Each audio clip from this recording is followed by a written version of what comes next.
พเจ้านี่แม่นคนอเมริกาสบายดีจากอิลลินอยส์ชิคาโกบ่แม่นคนจากฟลอริดาผู้ที่ลงข่าวไปหั่นว่าข่อยนี่อยู่ฟลอริดาแล้วก็เว้าความบ่ดีบ่งามว่าน่ะข่อยนี่ปาลูกปาเมียเอาเงินเอาคำเราหั่นมาวานให้ผู้สาวอยู่แถวนี้มันบ่แม่นมูลความจริงเรื่องอันนี้หั่นค่อยปาลูกปาเมียได้5-6 ปีแล้วก็เลยเป็นเรื่องเป็นราวที่เว้ากันมาแล้วว่าข่อยคนบ่ดีเฮ็ดแนวนี้แนวนั้นแต่ว่าข่อยมาโดยความถูกต้องเขาบ่แม่นมาหาเรื่องแล้วก็ซุ่มเจ้าเว้าไปละลายนี่มันเป็นกระแสไปเดี๋ยวนี้ข่อยอยากมาให้ความเว้าเบิดทุกคนเนี่ยเข้าใจเศร้าเว้าเรื่องนี้มันบ่มีความจริงข่อยเป็นคนอิลลินอยส์ชิคาโกบ่แม่นคนฟลอริดาคือเขาเว้าคือเขาเว้าหั่นแหละแม่นคนฟลอริดามันเป็นกระแสมาแล้วข่อยได้ยินข่าวแล้วข่อยอดบ่ได้ข่อยจึงคอยออกเรื่องนี้มา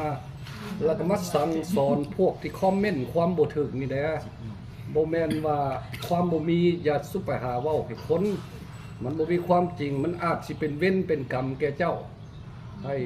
เฮียนไว้เรื่องคอมเมนต์คนนี่นะมันมีความจริงจังค่อยเว้าบ่มีความจริงบ่ต้องเว้ามานี่เว้าให้ฟังเป็นเรื่องความจริงค่อยมาในนามคนดีเขาบ่ได้มันหาเรื่องหาราวและความเว้านี่มันเป็นความที่บ่ถูกต้องบ่ดีบ่งามที่สุดว่าค่อยเอาเงินเอาเมียเอาคำมาทิ่มเขาแล้วเอาเงินเอาคำมาจ่ายแบบนี้มันบ่เป็นความจริงเงินค่อยก็มีเองเมียกับปากันเขาก็มีส่วนเขาแต่ว่าลูกเมียเขาก็จิตใจแนวนึงอันนั้นก็แนวนึงเราก็เป็นจิตใจแนวนึงแต่ว่านี่หันจุดใหญ่มันหั่นละว่าค่อยเป็นคนฟลอริดาแล้วก็เอาเงินเอาลูกเอาเมียมาแล้วก็มาวานอยู่แถวหมู่นี้มันเป็นความบ่ดีบ่งามแล้วอยากให้เบิดทุกคนนั้นเข้าใจผู้ใดสิออกซ่องต่อๆไปท่านก็ให้เข้าใจเพราะว่ามันเป็นความบ่ดีบ่งามอยากให้เศร้าเว้าเรื่องนี้แล้วมันสิมีดอกผู้สิซอยกันต่อๆไปหั่นเดี๋ยวนี้เขาก็กำลังเว้ากันหลายอยู่ผู้ดีเขาก็ให้กันอยู่ก็เคยเป็นกระแสมาเดี๋ยวนี้ล่ะบ่อยากให้เป็นต่อไปจังขอเอาซุ่มน้องๆนี่มาหลายซ่องมาแก้เพิ่นกลับวังแล้วนั่นล่ะแก้ไปแล้วเรื่องอันน่ะเว้าให้อันน่ะน้องมินตาหั่นก็เว้าไปแล้วระวังปากเด้อเบิดสุคนนั่นเฮ็ดเว้าความบ่ดีเขาก็ยอมเบิดแล้วเดี๋ยวนี้ซุ่มนั่นน่ะบ่กล้าเว้าความบ่ดีแล้วมีแต่ย่องย่อสรเสริญมีแต่มาเรื่องตัวทั้งเมียนี่เดี๋ยวนี้มาเรื่องทางเมียก็บ่แม่นดอกเขาปั้นคันเองเขาปั้นกระแสแต่ว่าเมียนี่เว้าอยู่เพราะว่าเราเป็นคนแบบนั้นแล้วบ่เว้าให้เราจนเราสิเครียดให้ข่อยแต่ว่าเราก็บ่ได้เรื่องจิตใจเราเราก็เว้าธรรมดาจิตใจป้าโดนแล้วยังฮักเพิ่นอยู่คือเก่าน่ะเขาเป็นคนนั้นแต่ว่าก็ถิ่มบ่ได้แต่ว่าจิตใจเขาลางเทื่อเขาใจบ่ดีมากเขาก็เว้าแต่ว่ามันบ่มีมูลความจริงหยังออกมาดอกมันเรื่องธรรมดาไปซื่อๆแล้วก็เมียขอโทษเจ้าอย่าหาเรื่องเว้าหลายขอโทษเจ้าเขาก็เว้าน้อยๆนึงดอกเรื่องมันเป็นมาบ่ได้เว้าจิบหายหยังเจ้าก็จะสู้ไปเข้าใจผิดหลายมันบ่แม่นความบ่ดีบ่งามที่เว้ามาก็เว้าให้เราฟังแล้วให้ลูกสาวฟังแล้วให้ไปเว้าสู่ฟังอยู่อย่าบ่ควรสิเว้าเรื่องบ่เว้าเพราะว่าเราเป็นคนแนวนั้นแต่ว่าบ่เว้าความบ่ดีให้เราดอกเราดีเบิดฮักแพงเราคือเก่าแล้วบ่ทิ่มคือเก่านั่นล่ะแล้วก็เรื่องนี้ก็จุดมันก็จังซี่ล่ะอยากให้เศร้าเว้าเรื่องนี้ขอบ่ได้เอาเงินเอาคำลูกเมียมาวานถิ่มเดี๋ยวนี้ขอปามา 4-5 ปีแล้วทงไผทงมันเฮือนไผเฮือนมันอยู่แล้วแล้วก็ผู้เอาออกมาเว้านี่มันแบบว่าความบ่ดีบ่งามบ่ฮู้ฮอดที่อยู่ข่อยก็อยู่ใส่ก็เว้าไปแล้วก็เว้าไปความบ่ดีนี่แหละสำคัญที่สุดแล้วเรื่องนี้น่ะเพราะว่าเฮาลงมาเฮาคนอเมริกาบ่แม่นข่อยสิมาหาเรื่องหาราวแม่นอยู่บางคนก็มาถึกหลอกถึกลวงแนวนี้นั่นล่ะแต่ว่าข่อยก็มาในนามถูกต้องเดี๋ยวนี้มันบ่ถูกต้องอันความเว้าแต่ว่าเรื่องจิตใจของข่อยอยากเฮ็ดหยังข่อยก็เฮ็ดมาดินมาเที่ยวนี่มาถูกต้องเบิดน่ะแต่ว่าค่าอย่างเดียวคือหลายคนน่ะบ่เข้าใจกับสิ่งที่อ้ายเฮ็ดอ้ายทำเนาะก็เลยอ้ายก็เลยแบบว่าอยากมาชี้แจงเกี่ยวกับหลายคนเข้าใจอ้ายผิดตอนนี้เนาะแม่นนี่ล่ะไข่ดอนเอาเงินเอาคำจากลูกจากเมียมาเที่ยวมาดินประมาณนี้ที่จริงน่ะเงินที่อ้ายเพิ่นใช้เพิ่นจ่ายแล้วเงินเป็นแบบว่าหาด้วยน้ำพักน้ำแรงของอ้ายเพิ่นเนาะแม่น เรื่องลูกเรื่องเมียมันแบ่งปันกันเบิดแล้วคนอเมริกาเขามีหยังเขาก็ขายแบ่งเครื่องกันเบิดละแต่ว่ามาเว้าแบบนี้ มันก็จิบหายเนาะ มันก็เสียหายเนาะ เสียหายนักแล้ว จริงเนาะ มันบ่แม่นเลยละบ่ได้เอาเงินเมียมาจะร้อยบ่ได้ แต่ว่าเฮาแบ่งปันกันแล้ว แม่นเรียบร้อยเบิดแล้วเรื่องนั้นถูกต้องตามกฎหมายแล้วค่อยลงมานี่เขาก็มีหนังสือมีนี่มีนั่นเบิดก่อนสิมาแต่งงานได้ก็ต้องถูกต้องคันบ่ถูกต้องเขาก็ไหมคอยไปเอาสารเอาหนังสือมาเรียบร้อยแล้วเขาเป็นคนถูกต้องเขาเป็นคนอเมริกาซิติเซนแท้ๆแต่ว่าเขาคนลาวแต่ว่าเขามาถูกต้องบ่มีปัญหาคอยเข้ามาอยู่ในนี่เขามีพาสปอร์ตมีวีซ่าเรียบร้อยแปลว่าถูกต้องตามกฎหมายแต่จังซั่นละบ้านเมืองน่ะให้เบิ่งเอาแล้วผู้ใดเว้านินทาหลายก็เซาซะแต่ว่าความดีแหละขอยก็ลงมาหาลูกหาเมียเทื่อพ่อขอยก็อยากได้แนวนั้นอันเว้าไปหลายเทื่อหลายที่อยู่ว่าจิตใจของข้อยอันเขามักนุ่มๆน้อยๆอยู่ขอยมักแนวนั้น แต่ว่าบ่เว้าให้กันคนแก่ก็ตัวเป็นคือกันคนน้อยก็ตัวเป็นคือกันบ่ต้องเว้าให้กันให้เว้าแต่ความดีๆผู้ที่สนับสนุนนั่นให้มีลูกมีเต้ามีเป็นเรือนเป็นศาลไปตลอด1,000 ปีผู้นั้นเว้าดีผู้อักปีคันเว้าแนวบ่ดีระวังปีปากสุมเจ้ามันสิย้อนขึ้นปากเจ้าระวังเด้อว่าโทษหลายๆคนทุกคนเด้อโทษเด้อโอ้ยขอบใจละลายขอบใจละลายเด้อ สบายความใจ อันแล้วบัดนี้มีหลายคู่หลายคน FC กับรุ่นเนาะเกี่ยวกับอันทางความฮักอ้ายกับน้องมินตาเนาะที่มื้อนั้นน่ะว่าสิแต่งยังไปคุยกันแล้วมี FC เพิ่นก็รอฟังเป็นที่ใดอ้ายเรื่องราวทางกับน้องคนนั้นน่ะ มันก็คันสิเว้าล่ะคันสิเล่าเรื่องไปหั่นข่อยก็มาข่อยก็บ่ได้แม่นสิมาบังแนวนี้แนวนั้นอยากได้เราแท้มาพ้อข้างทมิตรนั่นล่ะแล้วก็ตกลงกันว่าสิเอากัน มันก็เป็นเรื่องเป็นราวมาเราหั่นก็คันสิเว้าแล้วก็อายุก็ยังบ่ถึงคันเป็นข่อยแต่งงานนี่แฮงเก็บนะข่อยพอหาก็ฮู้วังหนึงเนี่ยข่อยฝากเงินมาให้เราเราไปลงทะเบียนเราไปเอาบ่ได้อายุบ่ถึงเดือน9พุ่นจะค่อยสิฮอด18คันแม่นข่อยเอาเราแต่ปีกายเนี่ยแม่นข่อยเซ็ตนักเป็นเรื่องแต่ก่อนสาวสมหวังเนี่ย มันก็นั่นนี่ค่าเฮาพ่อแม่เขายืนยอมมันก็บ่เป็นหยังนะ บ่ได้ไดบ่ได้กฎหมายของอเมริกาบ่ได้ได อเมริกาก็คือบ้านเฮา บ่ได้ได คิดว่าค่าอ ถึง ยู่ พ่อ บ้าน แม่ เฮา สิ นี่ ยินยอมกับตามในกฎหมาย กฎหมายอเมริกาบ่ได้ อายุเรามีแต่16 ปี เอาบ่ได้เอาลุดลงมา18แล้วเจ้าถูกจับหรอก ข้อ18คือเมื่อโอเคเลย โอ บ่ เคบ่เป็นหยังนั่น ตัดชาติเป็นลาวนี่แม่นแท้จริงบ่ซะ ก็ถามมึงแล้วก็มันแม่น แต่อยู่นี่ก็ยากคือกันคันเจ้าบ่ฮอดข่อยเป็นเรื่องมาแล้วเด้เขาก็กวดเบิ่งเบิดเขากวดเบิ่งพาสปอร์ตเจ้าคนใส่มาแต่ไสเขาก็นับถืออเมริกาข่อยเป็นคนอเมริกาคันถ้าหากข่อยเริ่มล้มเจ็บตายไปนี่เขาต้องอยากฮู้ว่าข่อยนี่อยู่ไสเพราะว่าเขาบ่ทิ่มกัน คนอเมริกาเขาต้องซื้อว่าข่อยอยู่บ้านใดในราว3 เดือนหรือปีหนึงให้มารายงานอยู่ตลอดเขาอยากฮู้ว่าข่อยนี่อยู่ไส แต่วันนี้กับเขาคือสิฮู้ได้ล่ะเพราะว่าอ้ายกันออกทาง YouTube กับ YouTube มันก็ไปทั่วโลกอยู่แล้ว แม่นแล้วแม่น แล้ แล้ว ว คือสิฮู้ได้ล่ะว่าอ้ายอยู่ไสนะ แม่นละอันนั้นน่ะฮู้อยู่อันคนผู้ที่มันบ่ฮู้หั่น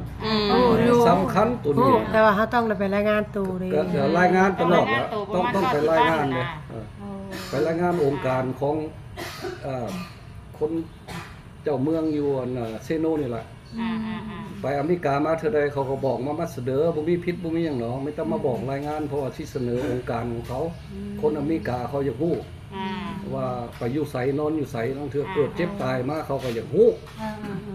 บาลานเรื่องสาวปินตาเนี่ยเขาลงมาเขาก็ว่าสิมาเอาเราข้างทมิตรล่ะแล้วก็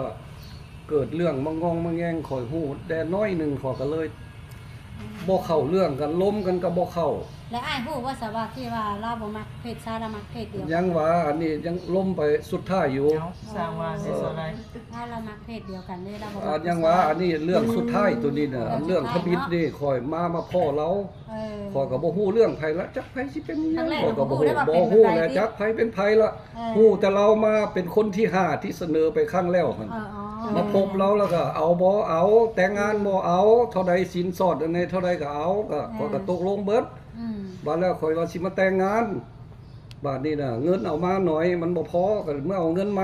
อืม บาดนี้มาใหม่แล้วก็ฮู้เรื่องน้อยนึงเว้าบ่เข้ากันเราก็ว่าบ่เอาเนาะว่าซั่นก็เลยแยกไปหาคนอื่น อืม แล้วก็เจอไป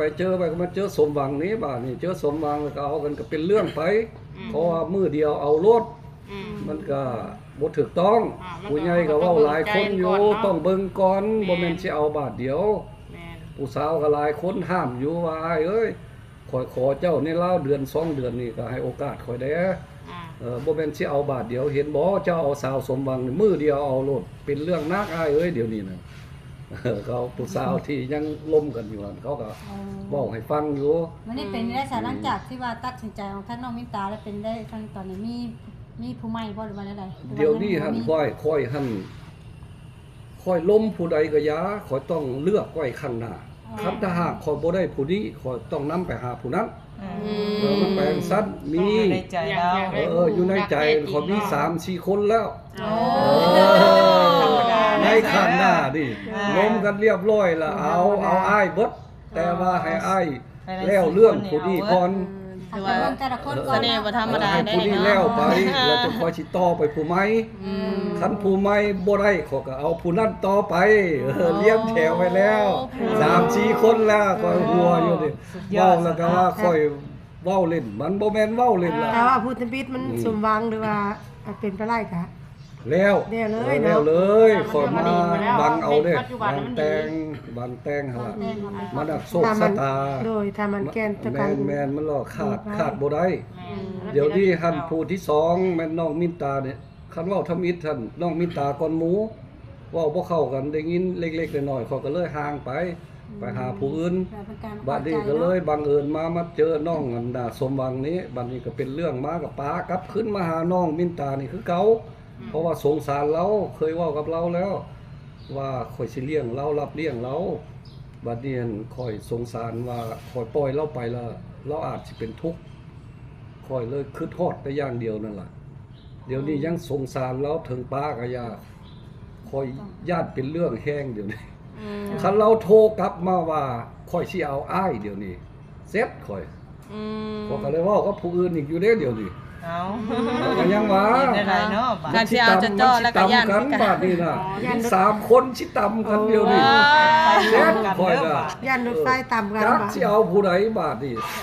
โอ้ยข่อยละอุกใจอยู่เดี๋ยวนี้ มันมีหลายคนน่ะดี เอา แล้วมี ผู้ ห ใด ลาย ก็ เรื่อง มันเป็นตาฮักผู้ใดก็เว้าดีเบิดอายุเท่าใดหาย โอ้อันหนึงอัน19ผู้ที่เว้าเดี๋ยวนี้หันอยากมาอยู่นำมัน18 ว้า แล้วก็น้องมินตานี่นี่บ่ฮอดซ้ำอายุเพราะว่าคันเราตกลงสิเอานี่เดือน9เจ้าสิฮอด18 ปีจังค่อยเอากันล้มเป็นหมู่เป็นคู่กันเดี๋ยวนี้ค่อยบ่เว้านำเราค่อยมีแต่รับปากว่าคันเจ้าข้อมาค่อยสิรับเจ้าอยู่บังเอิญคันเราข้อมานี่เซ็ตค่อยก็ยังว่าโอ้ยตายแล้วค่อยจักเสียเด้อเลยไข่บ่จักไข่บ่จักห้องแล้วความหักเนาะพอได้ล้มผู้ใดแล้วคนละหักผู้นั้นทิ่มบ่ได้ก็เลยสงสารจังเสียนแนวใดนี่ก็ล้มให้ฟังน่ะเรื่องอันนี้ชีวิตค่อยลงมาตามหาคู่ขอบ่แม่นมาหาเรื่องหาราวผู้ใดได้ก่อนขอก็เอาผู้นั้นโชคร้ายมาถึก2เดี๋ยวนี้สาวมินตานี่ก็ซ้ำว่าเซาแล้วโทรครอบแล้วเมื่อวานเมื่อก่อนนี่คันเจ้าสิเลือกทางเดินของเจ้าแบบนี้ เจ้าก็เลือกเอาขอก็ปล่อยเจ้าไปขอก็สิไปเดินตามทางค่อยนี้คันเจ้าสิเอาแล้วค่อยรับคันสิเอาแล้วเอาเพราะว่าค่อยเป็นคนจริงใจแท้ขอบอกว่าอย่าทิ่มค่อยคันเจ้าทิ่มไปแล้วคนอื่นเขาสิเอาได้ไว้นี่โลดแม่นอีหลีบาดนี่โทษเด้อเว้าซื่อๆนี่ ก็แม่นนะ ป้าสาวสมหวังนี่มื้อเช้ามาไปหาสาวมินตาโลดบ่มีโศกเศร้าออกจากน้องมินตามานี่มีผู้นี้อีกเดี๋ยวนี้บ่ได้โศกเศร้าอยู่เดี๋ยวนี้แต่ว่าบ่ทันออก YouTube เถอะเด้อบ่ให้บ่อยากให้เป็นเรื่องไปอีก ก็ได้กับผู้สิครบเดี๋ยวนี้เนี่ย ดีละ บ่พาให้ออกซื้อ บ่ เนาะ บ่ นี่แต่ว่า ให้มิดไว้ก่อนให้คอยแต่งงานแต่งงานเรียบร้อย สมหวั แล้ ง ว ก่อนเนาะ แล้วจึงคอยสิพากันออกให้บ้านเมืองฮู้อีกผู้ที่3ถ้าผู้ที่4ก็บ่ฮู้อีกจักสิเป็นแนวใดอีก ผู้ที่4ที่5บ่ เข้าหยอกกับแม่นอยู่แต่มันเป็นความจริงนะ เอาแกมีดี ค่อยก็ เดี๋ยว จัก เนาะ คนเป็นจังไดไปทางใดก็คือว่า มีแต่คนหูจักบ่ อยากได้ อ่า ข้อกับผู้สาว อ่า เล็กๆน้อยๆระเบิดน่ะเขามากจังสั้นมันเป็นล้มไปเล่นเขาเจ้าก็ว่าเอาบ่ได้แก่บ่เจ้าบ่แก่ดอก อายุแก่ก็ยาข่อยมากข่อยสิเอาคันเอาก็เอาก็ล้มกันไปจังซี่ล่ะผู้ใดก็เอาเบิดหั่นล่ะบ่มีว่าไผบ่เอาดอก อ้ายขอถามดิตอนเจ้าตอนเป็นวัยรุ่นนะเขาสิหน้าตาเขาสิดอกก็ดีจ้ะ เว้าไปโลดเจ้า อยู่นะ เว้าไปโลด หลายคนเว้าล่ะบ่ข่อยบ่เว้านั่นล่ะข่อยก็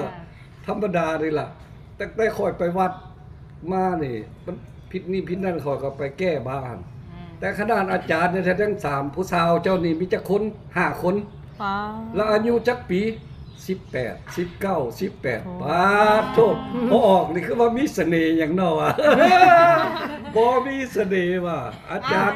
รย์จนออกปากให้ว่าโอ้ อ้าย ฮะ อันมี FC มันถามว่า ถ้าเจออ้ายพอดีจะถามแน่ว่าเฮ็ดได้ผู้สาวคือมักหลายถ้ามีเฮ็ดเสน่ห์แบบไรแน่มีเสน่ห์หยังบ่จังซี่นะ แม่น แนะนำเพิ่นได้กว่าเพิ่นก็อยากมีลูกมีเมียกัน แม่นก็ยังว่า มันอยู่กับฝีปากเนาะคือข่อยล้มนี่ล่ะส่วนหลายเขาล้มความดีความนั่นเบิดเขาบ่เว้าความบ่ถูกต้อง ความใดต้องเว้าความแท้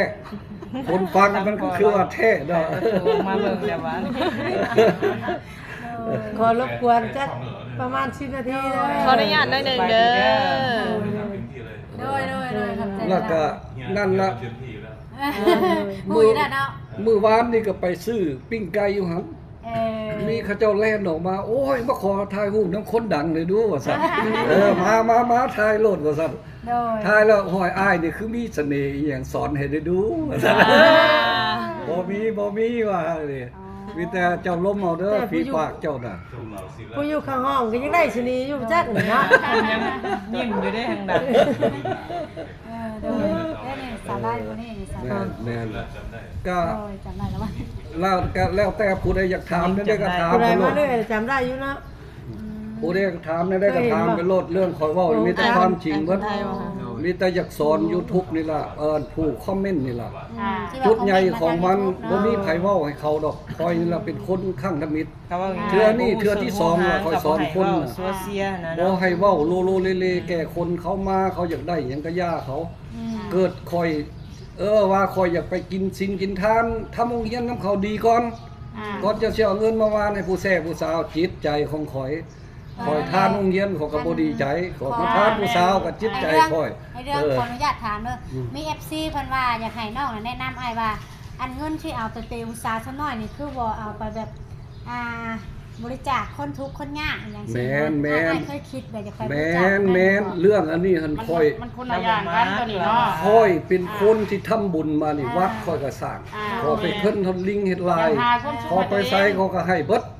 อันนี้เรื่องนึงต่างหากเรื่องกินทานนี่มันบ่สู้ค่อยดอก มันอันนี้ก็ยังบ่ถาม แม่นแต่ว่าอันนี้เรื่องจิตใจของการเล่นสาวขอมักเด็กน้อย มันคนละเรื่อง มักนั่นบ่ต้องทะเลาะกันอันนั้นเรื่องทานก็เรื่องนึง โดยแม่ คอยกินทานหลายกว่าซุ่มเจ้าเว้าหั่นละ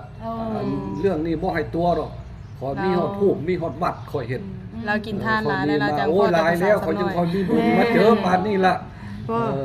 ถือว่าอ้ายเพิ่นนี่ทำบุญมาหลายแล้ว โอ้ยหลายสุดตั้ง บาง แต่ คนอาจ นั้น จะว่าตอนที่อ้ายเพิ่นทำบุญไปทานเงินทานค้ำให้บ่ทุกข์ได้ยากเนาะบางทีอาจสิบ่ได้ออกคลิปเพิ่นอาจสิบ่เห็นหน่อยเนาะ บ่คอยบ่เป็นคนที่ออกคู่ขนาดคอยสร้างวัดอันนี้อันนั้นมาคอยเฮ็ดบ่แม่นน้อยเบิดเป็นเท่าไรพุ่นล่ะอยู่อเมริกาน่ะวัดก็วัดบางใหญ่พุ่นคอยเฮ็ดอยู่ตั้งแต่บ่มีขึ้นมาพุ่นคอยเป็นคนแต้ม เฮ็ดนี่เฮ็ดนั่นล่ะแต่ว่าเรื่องนี้มันธรรมดาดอกจิตใจผู้ก็เว้าให้ฟังเดี๋ยวนี้คันจะพูดน่ะเรื่องทำบุญนำทานนั่นแต่คนธรรมดานี่พ่อก็ยังทานไปเบิดพ่อบ่ได้เว้าจิตใจของพ่อเป็นคนแนวนั้นแต่ว่าเว้าให้กันแนวนั้นบ่ถูกแต่ว่าอันเรื่องผู้แซ่ผู้สาวนี่เงินคำมันคันเฮาบ่เอาเงินให้เขาก็บ่เว้านำเฮาเฮาก็ต้องมีเล็กมีน้อยให้เขาไปพ่อปั๊บจริงใจไปพ่อปั๊บนี่ก็กระถามโลดโอ้ยคนน้องบ่ดีเนาะก็เอาเงินให้ไปซื้อคนน้ำบ่ออกเนาะก็บอกจอน้ำให้ให้ไปเบิดละดอกไม้บ่มีบ่ก็สั่งดอกไม้มาให้แต่ละคนก็เป็นเท่านั้น เรื่องการทำบุญนะแต่ว่าผู้เว้าอยู่ว่าเอาเงินไปสร้างโรงเรียนนี่นั่นได้บุญก่อนแต่ว่ามันคนละแนวอันนี้พอมักแบบนี้เว้าให้ฟังกันล่ะเข้าใจไปเบิดทุกคนเนาะ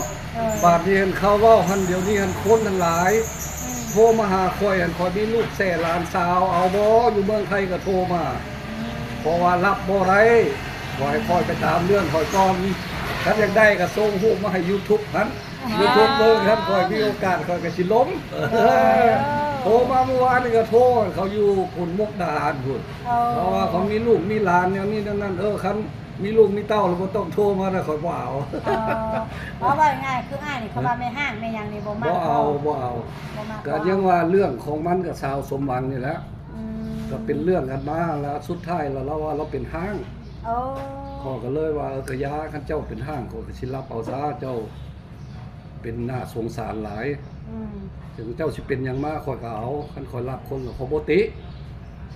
คือสาวมินตานี่เจ้าสิเป็นหยังมาก็อย่าขอบ่เว้าเรื่องครอบหลังมาขอบอกอยู่มีแต่ว่าเรื่องมีแต่ว่าเอาไปข้างหน้ารถเจ้าทำดีได้ทำดีเจ้าทำดีบ่ได้เราบ่ต้องอยู่กับข่อยข่อยเป็นคนแนวนั้นบ่เว้าความหลังมาถึงเจ้าสิมีลูกมีผัวนี่อันนั้นมาก็อย่าขอบ่ติคือแล้วก็แล้วเนาะแล้วไปแล้วแต่ใจข่อยมากเนาะเลยแม่นอันนี้นะแต่ว่าคนเว้าให้ได้เว้าหลายคนเว้าให้อ้ายหลายแม่นหลายแม่นอันนี้มันความเว้าของคนมันบางคนก็อาจสิแบบเว้าแบบไปสงสารอ้ายแน่บางคนก็บ่เข้าใจก็เว้าไปต่างๆนานาแม่นส่วนหลายเว้าบ่ถูกกันล่ะตั้งแต่ข่อยเอามาเว้าสอนให้วังแล้วนี่ก็เลยยุบไปเบิดล่ะเดี๋ยวนี้ก็ยอมแล้วเขาว่าเข้าใจอยู่รุ่นคลิปก่อนหลายคนเข้าใจอ้ายเข้าใจเบิดแล้วเพราะว่าเฮาเว้าได้บ่มีไผเว้าให้เขาข่อยต้องเว้าเพราะว่าอ้ายมานี่ก็อ้ายมาแบบการส่วนตัวของอ้ายได้บ่ได้ไปแบบหาเรื่องหารายคนอื่นเด้มีแต่เฮามาด้วยความจริงใจเลยคือเดี๋ยวนี้ล่ะมีเรื่องหั่นล่ะถูกเว้าให้ก็อยากให้มันลบล้างไปความบ่ดีแล้วก็อยู่ซื่อเฮียนเว้าบ่เว้าหั่นมันลามออกไปเดี๋ยวนี้มันเป็นกระแสไปก็สิเอาออกมาเว้าให้คนทั้งหลายฟังนี่มันบ่เป็นความจริงผู้อื่นก็สิฟังแล้วก็บ่เฮ็ดกายนั่นก็เขาสิเว้ากันเองแล้วแต่คนสิคิดว่านี่เนาะเฮาเว้าเฮาชี้แจงเนาะแม่นชี้แจงให้ฮู้แล้วต่อไปนี่บ่อยากให้คนเดี๋ยวนี้เว้าให้คนอีกมันบ่มีไผเอามาสั่งสอนกันดอกค่อยนี่ล่ะเป็นคนทำอิฐแล้วเอามาสั่งสอนคนเขาก็ฟังกันไปเบิดบ้านเบิดเมืองแล้วก็ย่องย่อสรรเสริญเราเลยสู้เลยอ้ายคอยเป็นไอดอลเจ้าสู้เลยเงินเจ้าว่าเรื่องของเจ้าความสุขของเจ้าแม่นหลายคนยกโป้ผู้ที่เคยด่าคอยก็ยอมยอมใจอ้ายได้ค่ะยอมใจอ้ายก็ยังว่าผู้ทำอิฐอยู่แม่นผู้ที่2เดี๋ยวนี้คอยกับป้าคอยสิไปเอาผู้ที่3โอ้เก่งเนาะอ้ายเนี่ยเอาเลยว่าสู้ๆต่อไปเลยเห็นบ่ก็เท่านั้นละเรื่องราวเลยแต่ผู้ที่3นี่ยังบ่ทันได้แบบเอาออกมาเนาะมีแต่คบกันไปเรื่อยๆก่อนเนาะบ่ให้เอาออกมีแต่ว่าเอาเป็นบทเรียนได้เด้เนาะผู้ที่3ผู้ที่4ผู้ที่5เขาก็บ่ให้ออกแล้วเพราะว่าเคยน้องมินตานี่เสียใจหลายขอบ่ติเรื่องที่เราเป็นมาเราก็ให้ห้องอยู่เดี๋ยวนี้ก็สงสารเราอยู่จักเสียแนวใดล่ะมันเป็นไปแล้วเด้แม่นๆขาดสิบ่ได้กันเนาะขาดสิบ่ได้ค่อยสิเอาเราแล้วนะมันเป็นแนวไปขาดสิบ่ได้แล้วบ่ได้ขาดบ่ได้บุญบ่มีบ่ถึงกันแล้วมันมีแนวบอกข่อยเจ้าข่อยขอบใจหลายที่สุดเว้ากันน้องสมหวังเนี่ยเขาก็ฮักเราก็ฮักข่อยหลายที่สุดมันฮักมีแนวผู้นึงมักแนวนึงผู้นึงมักแนวนึงก็เลยบ่เข้ากันก็ว่างกันซื่อๆนี่บ่ได้ผิดบ่ได้เถียงเพราะว่าความฮักมันไปกันบ่ได้เนาะไปกันบ่ได้มันคนละทางเลือกคนละทางเขากับป้ามาถึกน้องมินตานี่อีกเดี๋ยวนี้ก็หลายเรื่องเข้าแล้วเขาก็ลบล้างขอไปคนละทางแล้วก็เดินทางมานี่กำลังออกกระแสบ้านเราว่าค่อยไปซื้อบอลซื้อนั่นมาที่เอาสาวใหม่นี่18อยู่โอ้ยแฮกบอกกันซื้ออยู่อันที่ว่าซื้อบอลนอนเนี่ยคืออ้ายซื้อมานอนเองบ่หรือว่าได้ก็มานอนเองแล้วมันบ่มีเด้ก็บ่ได้มีได้บัดนี้หลายคนละคนรถเห็นอ้ายไปซื้อบอลนอนแล้วก็เข้าใจผิดกันอีกตัวนั้นก็ได้ว่าอ้ายน่ะซื้อบอลนอนให้ผู้สาวบัดนี้บ่ได้ซื้อให้เราซื้อมาสิอยู่นำกันหั่นล่ะซื้อมาอยู่บอลนอนบอลอ้ายมาสาวใหม่นี้ผู้สาวหั่นเขายังสิตัดสินใจกันอยู่คันเราสิมาอยู่ลงไปเอามาอยู่นำกันแล้วอาจสิเป็นลูกเป็นเมียกันเลยแต่ตอนนี้ยังบ่เข้าเนาะยังกำลังล้มอยู่ให้เข้าใจกันจริงๆก่อนคันบ่ได้ผู้นี้ขอกลับไปเอาผู้ใหม่แท้ แท้บ่ได้ตัวเป็นไทยเป็นห้องอยู่แล้วกันนี่ล่ะผู้เฮ็ดได้ก็บ่แม่นเว้าแท้บ่แท้บ่แท้แต่หากบ่คายหน้าออกมาผู้นี้ผู้นั้น แม่นๆหากแต่ว่าถ้าคบกับคนนี้ก็คอยความรักเป็นจริงเนาะเพราะว่า แม่ เฮานก็คบมา ผู้ หลาย ใด ค ก็ น อ แล้ว ย่า มันยังบ่นั่น ผู้ใดก็อย่าขอให้เป็นจริงเอาแท้แล้วก็แล้ว ขอ ไป ให้เป็นจริงเนาะ จบไปเลยโลดนะอันนี้มันเป็นเรื่องไปจนนำกันไปนี่แหละยังว่าผู้ที่ 4 ผู้ที่ 5 ก็ยังมีอยู่บ่แม่นเว้าละล่าข่อย เอา ข่อยล้มไว้ก่อนแล้ว เพราะว่าข่อยตั้งใจสิมาเอาลูกเอาเมียบ่แม่นคนสิท่าเป็นปี พอพ่อผู้ใดเขาเอาผู้นั้นแล้วก็แล้วไป มันก็เป็นเรื่องไปนี่แหละจนฮอดเว้าให้ฟังนี่แหละผู้ที่ 3 ผู้ที่ 4 ก็ยังมีเขาอ่ะผู้ที่ 5 ก็ยังมีคันข่อยเว้าไปนี่มี อันแต่คบไปก่อนเนาะคำผู้นี้บ่จริงใจกับเฮาก็ไปหาใหม่ แม่นแล้วจึงคอยสิออกกระแสไปให้ฮู้ โอ้ บ่อยากให้คายหน้าเขาสิเสียใจ แม่ คือน้องมินตานี่เสียใจแล้วข่อยเฮ็ดผิด อืม ที่จริงข่อยสิเอาเราก็สิเอาบ่แม่นแนวนั้นมันเป็นเรื่องไปขอก็โทษเราอยู่อันน่ะเบิ่งขอโทษน้องมินตาเด้อเป็นจังไดก็อย่าอายขอวางเจ้าหั่นคันเจ้าคือทอดก็โทรหาอ้ายบ่ทิ่มดอก ก็ฮักแพงแบบน้องแบบนุ่งเนาะ คันเราสิคืนมาขอยก็สิเอาได้ เอา ข่อยสงสารคน เอาอ้ายสมมุติว่าอ้ายเอาเราไล่บัดเราบัดบ่มักเพศชายนี่สิอ้าย บ่อันนั้นเรื่องหนึงบ่เราเอาเบิด เอา เราทิ่มเบิด สิเป็นเพศหญิงเพศ บ่ ชาย เฮ็ด เข้ามาได้ บ่ เอา นั่น เข้ามามักอ้ายก็อยากให้ แต่ เอา ว่า เนาะ เรื่องเป็นเพศนั้นเราอายุ16 17เรายังเป็นเด็กน้อยอยู่ โอ้อาจจะยังคิดบ่ได้ ผู้ที่มาอยู่น้ำมันลูกเลี้ยงแม่เรา มาอยู่น้ำกันล่ะเขาก็เล่นคือละครก้อมเด็กน้อยนี่นะ อยู่น้ำบ้านน้ำซองจูบแก้มป๊อดๆเป็ดๆไปซะนะคอยฮู้จักคันมันสิเป็นแท้มาอายุ28 29 30บุญซุมนั้นมาเอาแท้ อันนี้เขาถือว่าเราเป็นเด็กน้อยเขาก็สอนเราอย่าเฮ็ดแนวบ่ดีคันสิเอาอ้ายก็เอาแล้วก็ตกลงเบิดหั่นละสิเอาเบิดแล้วตกลงมาแล้วเราตัดสินใจละก็เลยเป็นเรื่องนี้ซื่อๆจังค่อยเกิดขึ้นเดี๋ยวนี้เราให้ห้องอยู่เข้าก็บ่กิน เข้าใจเนาะเนาะบ่เข้าใจกันเนาะ สงสารเราอยู่เราว่า เจ้าเฮ็ดแนวนี้ใส่ข่อยนี่ข่อยอายหลายเราอ่ะ โอ้ เราอายหลายแม่นว่าน้องหันให้อยู่เดี๋ยวนี้อยู่ในห้องนั้นพอก็สงสารเราเสียแนวใดมันเป็นความผิดไปแล้วเขาบอกน้องก็บ่ฟังสิไปย่านอีหยังเฮาสิเอากันอยู่แล้วให้โลกเขาฮู้จักว่าเฮาสิเอากัน แม่นๆ เราก็มีแต่อย่างเดียวบ่อยากออกเพราะว่าเรามีเบื้องหลังเราหลาย โอ้ยานความรักแตกเนาะ ตอนนี้ก็แตกออกมาหลายเลยเดี๋ยวนี้น้องเอ้ยโทษเด้อเจ้าอ้ายเฮ็ดให้เจ้าเป็นเรื่องนักเสียใจอยู่แต่ว่าสู้เอาชีวิตน่ะอ้ายบ่ทิมแต่ว่าคันสิคืนมาก็สู้นี่แหละแต่เอาระวังนะอ้ายไปหน้าแล้วได้น้องเอ้ยเจ้ากลับมามันสิต่ำกันได้บาทเดียว โดย โอ้ยโทษ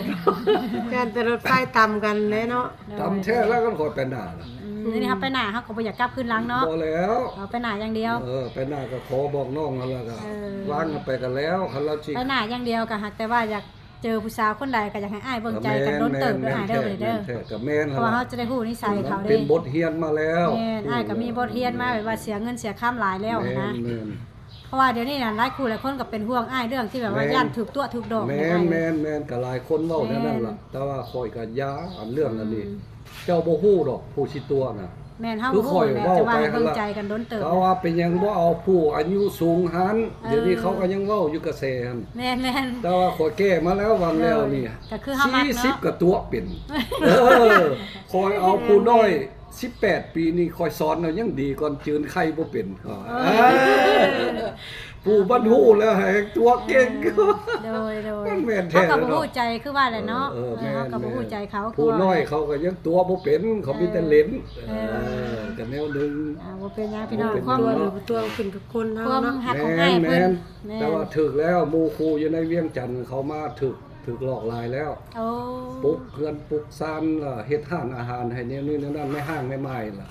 คนอยู่ท้ายเขาเอาอย่างเดียวแล้วก็หนี นี่เลย แล้วก็จนบ่กล้าลงมาข่อยสิมาเอาสาวมินตานี่เราก็ไล่คู่เล่าหั่นล่ะ โอ้ สินำลงมา